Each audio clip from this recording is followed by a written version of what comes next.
Hakimni kosoma ya Rabbi ogeessini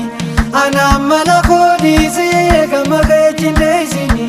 tanaaf rakkoo dhiftee nurraa fageessini osoo sirra kaayannee duraanuu hajaa teenya rakkoon nu kaamsitu bareedu jiruun teenya Rabbiin keenya gaariin isinaa milkeessu ibaada bidiin duniyaa jannaata nu geessu Nitente ya Rabbi menu hamil geisu Hakimni kosuma ya Rabbi ogeessini ana mala koodisee gama keechindeessini tanaaf rakkoo dhiftee nurraa fageessini Rabbi nuume shakkuu ittiin deebinuu lamu ta'utee boleeyya koome nu baraaramu Allahu Allahu Rabbi yaa hayyuu Nigartani beita ya dana mayu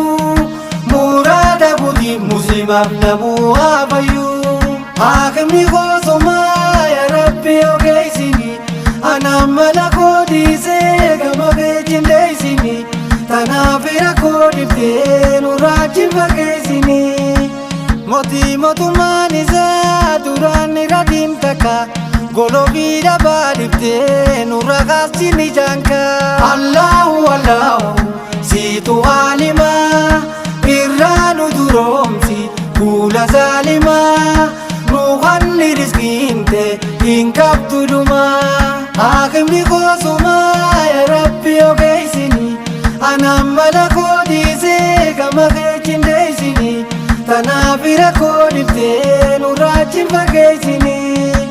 Dureessi sirraan jiru ya mootii dachiisami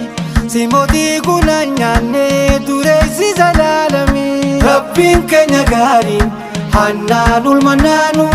nuuf kannani beeka waan nuti feenu nummaan qulqullooyne ibadaa goonu Hakimni kosuma ya Rabbi ogeessini ana mala koodisee gama keechindeessini tanaaf rakkoo dhiftee nurraa fageessini nu habaraaru irraa Rabbiin fitina amma zamanuun akhir jirra ya boleeyyan islaama Allahu Allahu situ qaadira hinjiru tokkolleen dureessi sirraa nun hongeessi mootii tola keetirra Hakimni kosuma ya Rabbi ogeessini ana mala koodisee gama keechindeessini tanaaf rakkoo dhiftee nurraa fageessini osoo sirra kaayannee duraanuu hajaa teenya rakkoon nu kaamsitu bareedu jiruun teenya Baataana nu baasi atumma yaa Rabbi si maaleen jiru arjaan nu sataru aybi yaa faalu limaa yurid yaa aalimul khayr